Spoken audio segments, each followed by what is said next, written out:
Stay exactly where you are, for the fire is still warm, and the mist of the Thames has yet to reach our doorstep. We have gathered tonight to peel back the velvet curtains of the 19th century. Not to look at the stiff portraits and the polite tea sets, but to find the heartbeat of a world that was more alive than our own. Before we begin our walk through these gaslit streets, I invite you to join our circle. If the rustle of old pages and the mysteries of the past offer you the refuge you seek from the modern world, please consider leaving a mark of your presence. A like, a thoughtful comment, or sharing this chronicle with a fellow seeker of shadows helps keep our lanterns burning through the night. Your company is the heartbeat of these stories.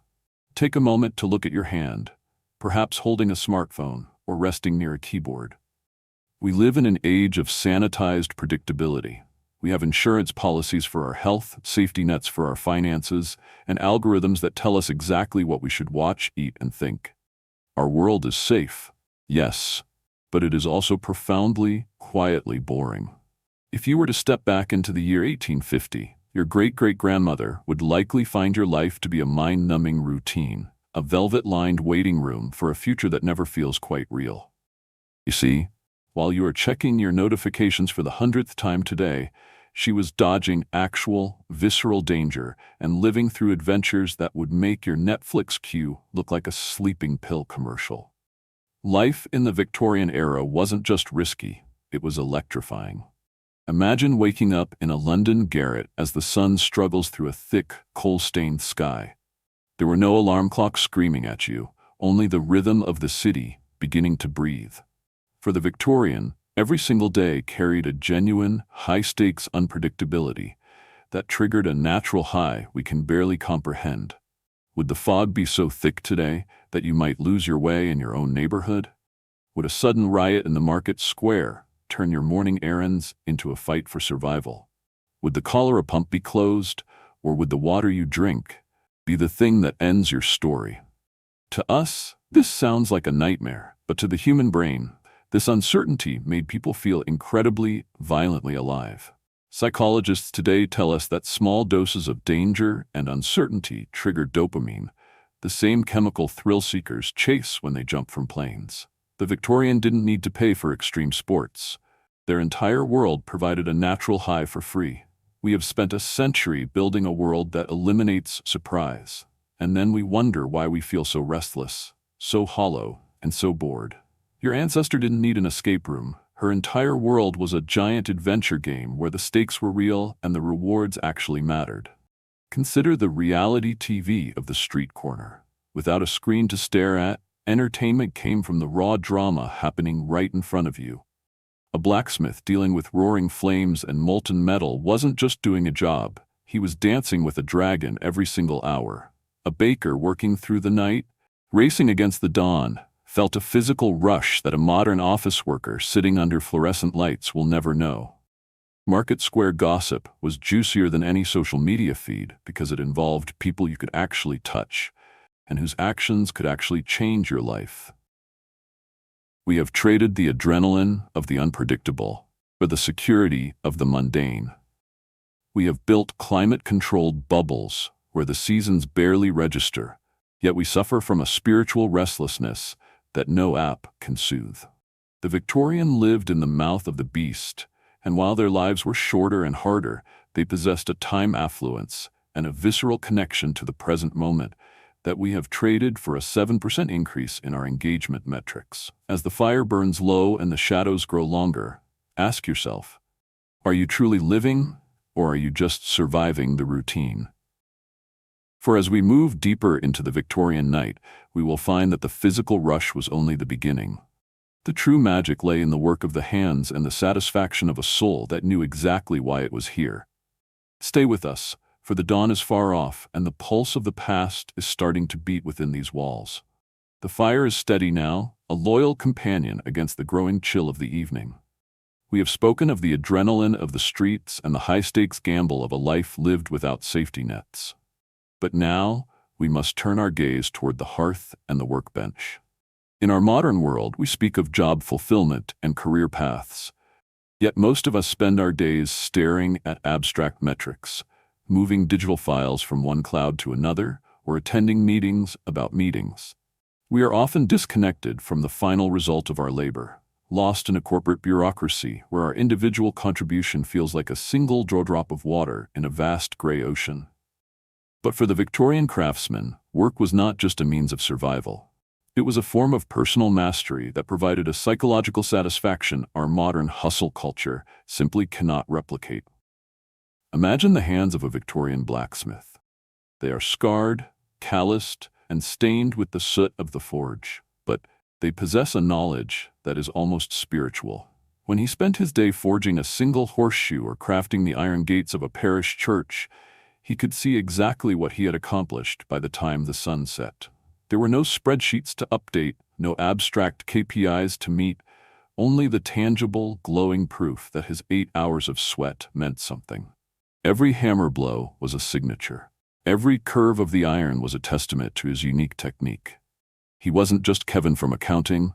He was the man who built the doors that would outlast his own grandchildren. This was the magic of the task completion cycle. In the 19th century, work had a beginning, a middle, and a triumphant end. You started with a lump of clay, a stack of timber, or a fleece of wool, and you finished with a pot, a chair, or a coat. Modern science tells us that this hands-on creation reduces depression by nearly 30%. Yet we have traded the woodshop for the email chain. We have traded the flow state of the artisan for the fragmented state of the multitasker. Your great-grandmother, weaving a rug by the light of a tallow candle, likely felt a sense of neurological peace that we chase through expensive therapy and meditation apps. Her brain was wired for making things, for the slow, rhythmic satisfaction of the hand, while our brains are being overstimulated by 1,000 digital demands that never truly conclude. Consider the specialization of the Victorian village. In a community of a few hundred people, you were not replaceable. You were the only person who knew exactly how the village oven behaved on a rainy Tuesday. You were the only one who could repair a wagon wheel or cure leather so it would withstand a decade of mud. This made you indispensable. It gave you a sense of essentiality that is rare in a world where millions of people can do your exact job from a kitchen table on the other side of the planet. Today we are competing with the world. Then they were serving their neighbors. The direct feedback was instant and visceral. A perfect loaf of bread meant a line of smiling faces at dawn. A wobbly table meant a direct complaint from a man you would see at the tavern that night. There was no 6-month performance review. There was only the honest, immediate judgment of your craft. And then there was the pace. We think of the Industrial Revolution as a time of relentless machines. And for many, it was. But for the vast majority of the Victorian world, life still moved with the seasons. They worked with the sun, not the quarterly earnings report. They were busy during the harvest, yes, but winter brought a natural, mandatory slowing down. They had time for storytelling, for mending tools, for simply sitting by the fire and letting the mind wander. Their rhythm matched human biology. They didn't check work messages during dinner because work messages were an impossibility. When the tools were put away, the day was over. The boundary between labor and life was as solid as a stone wall. We have built a world of sanitized predictability, where we trade our time for numbers on a screen, and then we wonder why we feel so restless and unfulfilled. We have traded the joy of the finished product for the anxiety of the endless process. But as the shadows lengthen and the fire casts its flickering dance upon the walls, remember that your hands were built for more than just scrolling.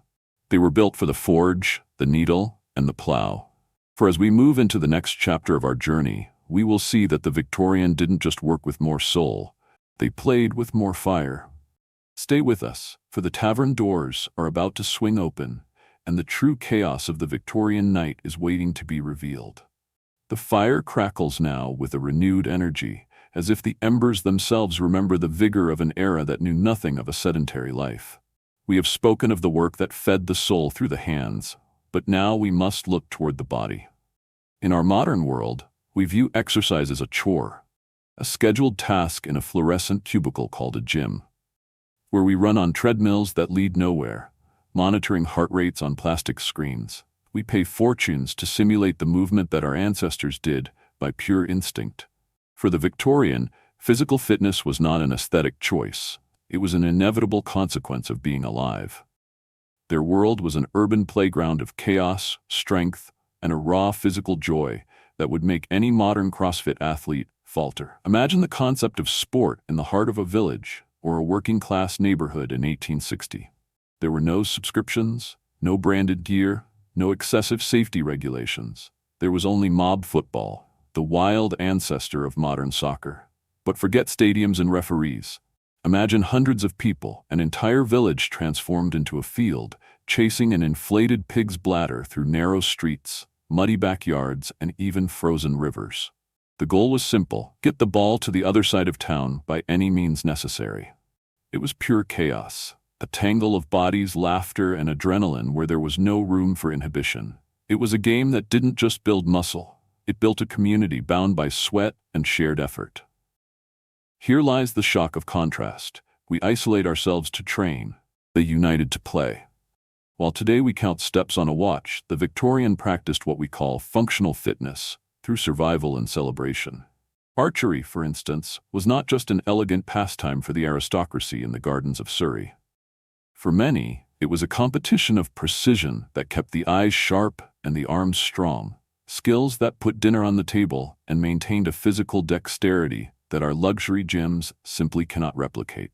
They didn't need protein shakes to maintain their musculature. Their world, made of iron, wood, and stone, demanded that strength every single day. Consider the fairs and festivals that punctuated the Victorian calendar. In every event, the center of attention was the wrestling ring. Men and youths grappled before roaring crowds, not for a plastic trophy, but for the admiration of local maidens or a prize as practical as a pig or a piece of cloth. Even the losers walked away with stories worth telling, their skin marked by the earth and their hearts beating with a vivacity that digital entertainment can never offer. It was a life of real impact. Even the simplest games, like Skittles, the grandfather of bowling, or tug-of-war between guilds of craftsmen, turned a rope or a wooden pin into the source of a pride that lasted for months. We have built safety nets and predictable routines that eliminate almost every element of surprise and exertion from our daily lives. And then we wonder why we feel so restless and bored. The Victorian didn't need theme parks or escape rooms. Their reality was a giant adventure game where the stakes were real and the rewards had meaning. They played to the point of exhaustion, living through the body and not through an avatar on a screen. When they lay down at night, their fatigue was not the mental stress of someone who spent the day staring at blue light. It was the honest weariness of someone who used every fiber of their being to interact with the physical world. But as the gaslight begins to flicker and the night air grows more persistent, we realize that this vitality was not limited to brute strength or street games. For if they worked with soul and played with fire, they loved with a patience and a depth that makes our modern scene of fleeting encounters look like a pale mirage.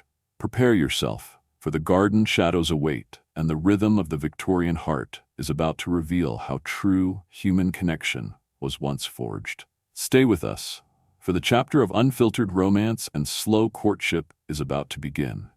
The fire is casting long, elegant shadows against the library walls now, much like the silhouettes that once danced behind the lace curtains of a Victorian drawing room. We have explored the raw adrenaline of the streets and the deep satisfaction of the artisan's bench, but now we must turn to the most intimate architecture of all, the human heart. In our modern world, we have turned romance into a digital grocery store. We swipe through faces as if they were products on a shelf, reducing the mystery of another soul to a curated gallery of filtered images and a few lines of clever text. We seek instant gratification, yet we find ourselves in a desert of loneliness. But the Victorian, living in a world without the convenience of the screen, practiced an art we have almost entirely forgotten, the art of the slow-cooked romance. I want you to imagine a courtship that began not with a notification, but with a glance across a crowded church or a shared moment during a promenade. Before the dating app turned love into a transaction, your great-grandmother knew the power of the poetry of presence. When a Victorian man felt the first stirrings of affection, he couldn't simply send a hey text at 2 in the morning. He had to show up. He had to write poetry, sometimes clumsy, sometimes grand, but always written by his own hand on paper that carried the weight of his intentions. The process of winning a heart took months, sometimes years. And while this sounds exhausting to our modern minds, it created a foundation of trust that no algorithm can replicate. Consider the Victorian dance, the only time and place where the rigid social barriers were allowed to soften. Today we grind in dark clubs where the music is too loud for conversation, yet we remain miles apart. But the Victorian ball was a masterclass in synchronicity. You had to look your partner in the eyes. You had to move in a shared rhythm, following intricate steps that required focus and physical connection. These dances were not just for show. They allowed a couple to literally be in sync, to feel the warmth of a hand through a silk glove, and to communicate through the subtle language of movement. It was a revolutionary concept. Building a connection through shared physical grace before a single word was ever whispered in private. Here's the shock of contrast. We fall for a profile. They fell for a person. Because there were no Instagram filters to hide the flaws, Victorian lovers fell for real humans, complete with bad hair days, morning breath, and the imperfections of reality. They invested in slow love. Their courtship gifts were not generic digital cards, but hand-carved wooden combs, a single pressed flower from a shared walk, or a ribbon embroidered with initials. These items carried the physical energy of the giver. When you held a lock of hair in a locket, you were holding a piece of the person you loved. It was a visceral, tactile romance that demanded a heavy investment from the soul, and because the stakes were so high, the rewards were infinitely deeper. Even the family's involvement, which we today might see as an intrusion, provided a safety net we lack. Your parents, siblings, and neighbors all had skin in the game. They wanted the match to work because they had helped nurture it. No one went through the storm of a relationship alone. When a couple finally stood at the altar, they didn't just know each other's favorite hobbies. They knew each other's fears, their voices, and the way they looked when the sun hit the garden at dawn. They had actually talked, about dreams and favorite saints and the simple joy of barley bread, building a bridge of words that no screen could ever support. We have traded the slow-cooked meal of Victorian courtship for the microwave heat of the modern encounter, and we wonder why we feel so malnourished. We have eliminated the wait, but in doing so, we have eliminated the wonder. But as the night deepens and the frost begins to bloom on our window panes, we must realize that the wealth of the Victorian wasn't found in their bank accounts, but in the way they owned their time and their few precious possessions. Stay with me, for the dawn is almost here, and our final chapter will reveal the secret to a contentment that has been buried under a mountain of modern things. The fire has finally surrendered to the gray, cold ash of the morning, and the silence of the room is now so profound it feels like a physical weight. We have walked through the gauntlet of the Victorian world, surviving the electrifying risks of the streets, the deep satisfaction of the artisan's workbench, the raw chaos of the urban playground, and the slow, patient dance of the human heart. But as the shadows lengthen for the last time, we must face the most harrowing truth of all, the weight of our own modern abundance. We live in an age where the average household contains 300,000 individual objects. We are surrounded by more stuff than a Victorian king could have dreamed of owning, yet we are the ones who feel impoverished. We have more of everything, yet we have less of what actually matters. I want you to imagine the wardrobe of your great-grandmother. It didn't consist of overflowing closets and forgotten impulse purchases. She likely owned maybe 12 items in total. Her entire life's possessions could fit into a single wooden chest. But here's the shock of contrast. Because she owned so little, she valued everything. When she held her one Goodwill cloak, she knew every thread, every mend, every story woven into its fabric. It wasn't just a garment, it was a companion. Today, we own so much that nothing is precious. We have traded quality for quantity, and in doing so, we have lost the spiritual connection to the things that shelter us. The Victorian invested in the eternal, the blacksmith's hammer that lasted decades, The oak table passed through 3 generations. They lived with less, so they could live more. But the greatest wealth they possessed wasn't material. It was what psychologists now call time affluence. In our world, time is a predator. It ticks on every wall, buzzes on every wrist, and screams at us through a dozen notifications every hour. We are perpetually behind schedule, racing toward a finish line that doesn't exist. But for the Victorian, time moved like honey. They lived by the sun, not the clock. When dawn broke, they woke. When dusk fell, they wound down. There was no blue light tricking their brains into thinking it was noon at midnight. They possessed the mindfulness we now pay therapists hundreds of dollars to teach us, simply because they had no choice but to be present. When they sat by the fire, they weren't scrolling through the lives of strangers. They were actually there, in the warmth, in the silence, in the moment. The Victorian mind operated on kairos time, moments of meaning, rather than chronos time, our obsession with minutes. A baker felt the dough and smelled the yeast without wondering about his afternoon meeting. This slower pace created a space for wonder that our modern hamster wheel has crushed. They didn't suffer from time anxiety because they weren't competing with a global workforce. They were in rhythm with their own biology. Their work was busy, yes, but their rest was genuine. Winter was a mandatory slowing down, a season for storytelling, for mending, and for reflection. We have traded these natural seasons for a sanitized predictability where December feels exactly like July, and we wonder why we feel so disconnected and restless. Consider the nightlife we explored, the raw, uninhibited joy of the tavern. It was loud, messy, and gloriously human, because no one was standing on the sidelines watching life through a lens. You either jumped into the mayhem or you went home. The laughter was contagious because it was shared in the flesh. As we return to the light of the present, I want you to take a deep, clear breath. Look at the device in your hand, the window to a world of infinite information, but also the thief of your presence. The relief of the return is the greatest gift this journey can give you, but only if you take the Victorian Pulse back with you. You survived. You survived the visceral, blood-soaked reality of an era that demanded everything from the body, but gave so much back to the soul. As you sit in the luxury of your modern life, let a feeling of profound gratitude wash over you. The hardships of your day are ghosts compared to the weight of the Victorian night. But do not just be grateful for the safety. Be hungry for the life they had. Reclaim your hands. Reclaim your time. Reclaim the slow-cooked connection with the people beside you.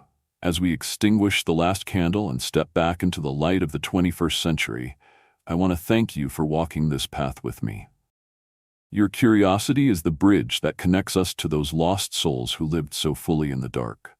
If this journey has changed the way you look at the walls around you, I invite you to share this experience. And before the mist swallows the trail, tell me in the comments, which part of the Victorian Pulse do you wish you could bring into your modern life? Is it the slow romance, the satisfaction of the hand, or the silence of the clock? Your words are the final tribute to those who lived through the gaslit dark. Until the next fog rolls in, stay safe, stay grateful, and remember, the fire is always burning here for you.